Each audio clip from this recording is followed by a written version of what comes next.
Hello, my name is Joshua Glenn Enpiesta, student of Philippine College of Science and Technology. And now we are gonna be discussing about Mendelian and non-Mendelian inheritance. So Mendelian inheritance refers to patterns of inheritance that are characteristic of organisms that reproduce sexually. The Austrian monk Gregor Mendel performed thousands of crosses with garden peas at his monastery during the middle of the 19th century. Mendel explained his results by describing two laws of inheritance that introduced the idea of dominant and recessive genes.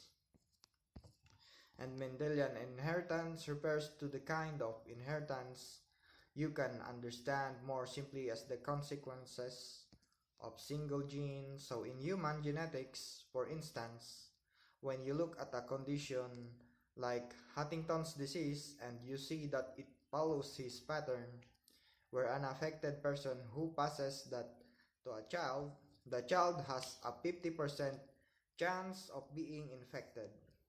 That's dominant Mendelian inheritance is.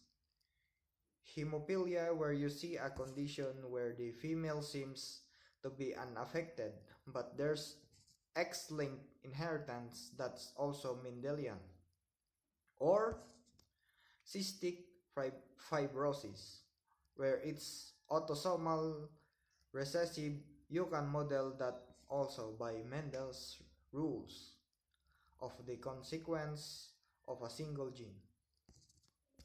And for non-Mendelian inheritance is any pattern of inheritance in which traits do not segregate in accordance with Mendel's laws. These laws describe the inheritance of traits linked to single genes on chromosomes in the nucleus.